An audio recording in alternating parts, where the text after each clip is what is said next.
I guess you could say I had an epiphany, whatever that means. But looking at the state of this machine, you could tell it needed some care. I decided to go to my local man toy shop and get some stuff so I can degrease and clean this rusty tool that's over 70 years old. Can't believe it. Yeah, you'll have to pardon me, I already started disassembling it before I thought of filming it. Typical excited man just trying to fix his toy. So here's a little shot around, excuse the fat finger. Man, it's a mess. Well, I had it in my shop for 3 years and didn't pay it no mind, but little did I know this was a diamond in the rough. Amazing. And here we go, some rusted stripped screws. Wasn't even doing anything, it was just stuck. Got to get another one. And this won't even come off, so I had to use my trusty mallet.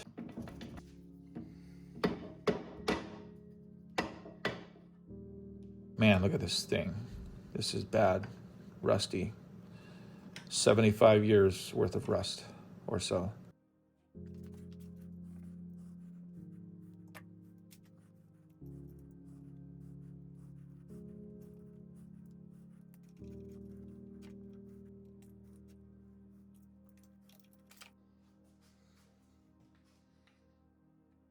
The other switch went on me, so I just got this little Radio Shack switch or whatever it is, but yeah.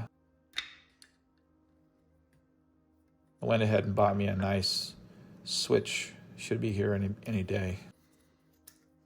So another thing is I hate this orange cord. I'm going to get another cord, maybe a black one. This was really bad, but it came off pretty easy. Look at that pole.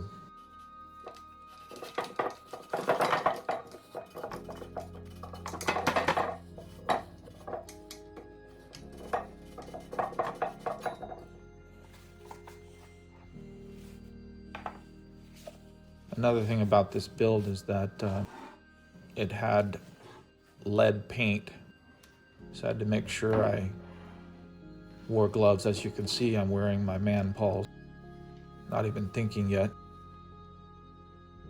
And just looking at the 70 years worth of grease in there. This is the bumper, it's completely destroyed.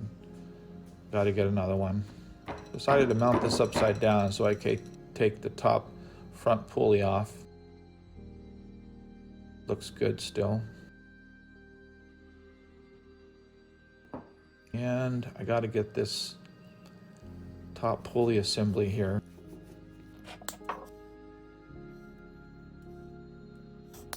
Trying to get an idea whether or not I need to replace these bearings. I do want to replace all of the bearings, that's for sure. But can I find them?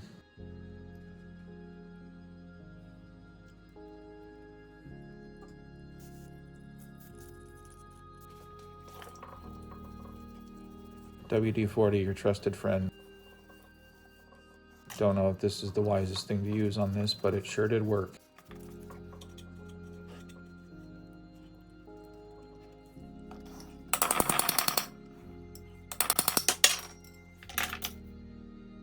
At this point, I'm committed to buying new bearings. I don't know what I did to these just now, but looking at them, I for sure need new bearings. Anyways, moving right along. There was a ton of grease in that cavity there, so I just wanted to make sure I get all the ledges clean of crustified grease. So I used a nice skinny little stick to carve out. Man, let me tell you, if you don't have the right tools, you think of other things like stealing your wife's plunger. This came in handy because I didn't really have a brush that can get in there and do the job. Then I had the bright idea of using my drill.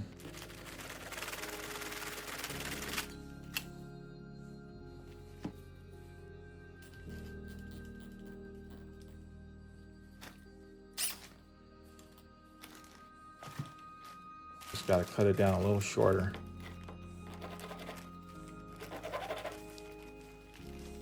And if I only had the right kind of saw to use too,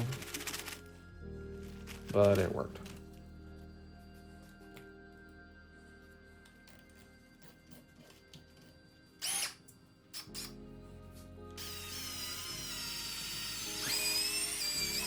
So I'm a little bit of a perfectionist, so I got every speck of grease out of this tool that I could get until most of the rags came clean.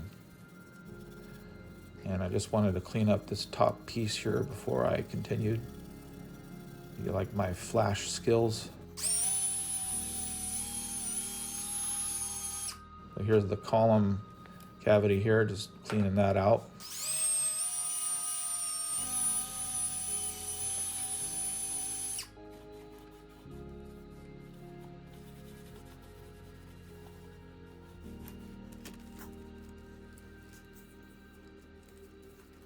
So this was okay, but it needed a deep cleaning. I just wanted to get a surface clean here, and then I wanted to get a little deeper with the wire brush. Careful not to damage the teeth or the threads.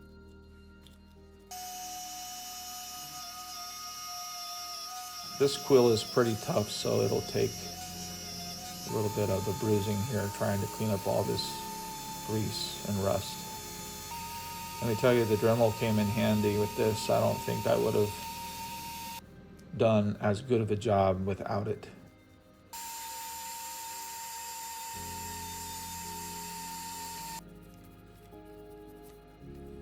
So at this point, I just wanted to get some information. I wanted to clean the top of this so if I could see the bearings.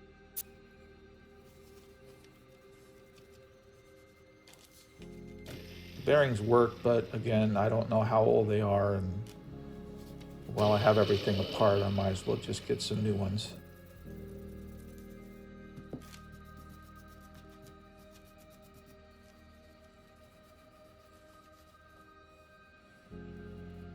Luckily, none of the teeth were chipped on this quill shaft.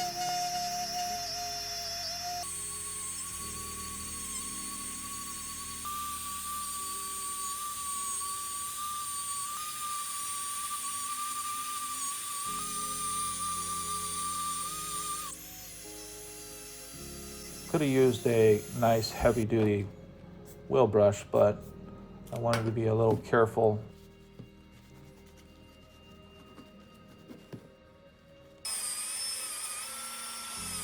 This is heavy cast iron. This brush is not going to hurt it. I'm just getting all the excess grease and rust off before I do some paint stripping. Speaking of paint stripping, I did not film it or put this in the video.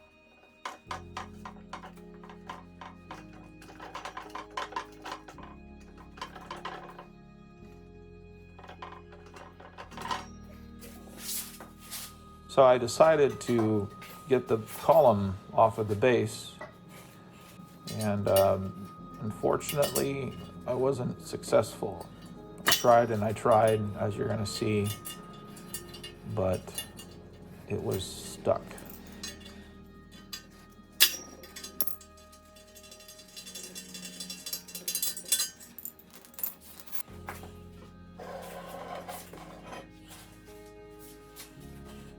Figured if I could just bust the rust or whatever was sticking to the base loose, it would just slide right through, but it didn't. I was using a rubber mallet when I should have been using a nice heavy sledgehammer. So here's the cleaning of the column. I got most of the heavy rust off initially with that grinder. And then now I'm using some sandpaper. I went from 60 to 120 with some WD-40, little wet sanding, and it worked out just fine.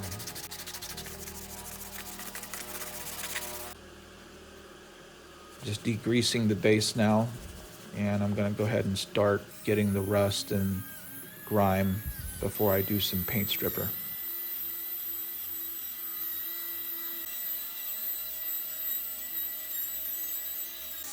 use my drill, but definitely am going to invest in a rotary tool that would allow me to get better in the crevices. But the drill did just fine.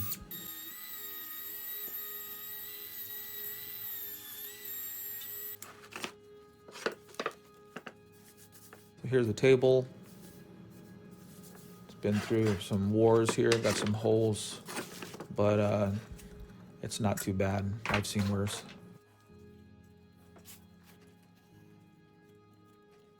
So this little rusty bolt was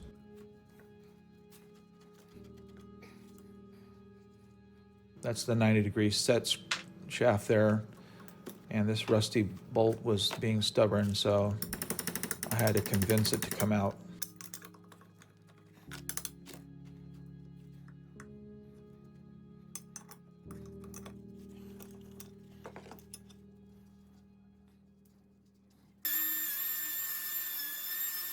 Top of the table was very rusty. The whole thing was very rusty, so I just decided to be very thorough on this if I was going to paint it. I'm going to go ahead and get the spindle out of the quill, and a lot of people chose not to mess with this, but not me. I just wanted to go ahead and take everything apart, hopefully not damage anything, definitely get the information on the bearings that are in there so that I can find them.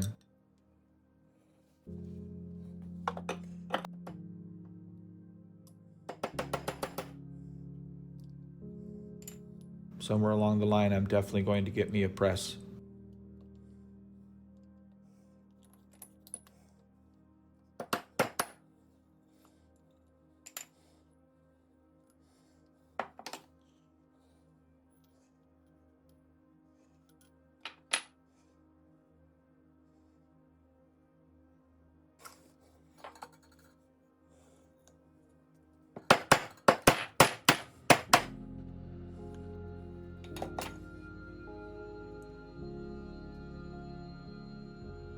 Wasn't too bad. I'm just going to go ahead and clean the grease off of this bearing so that I can get the bearing model number.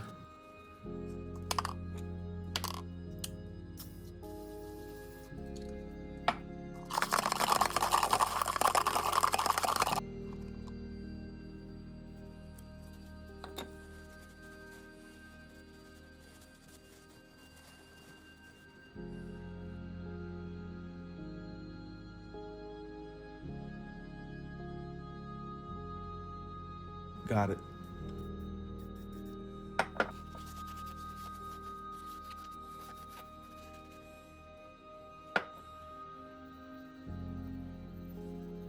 Just used a little wire brush here so I don't damage the threads. So I got all the pieces disassembled, and thank you for checking this out.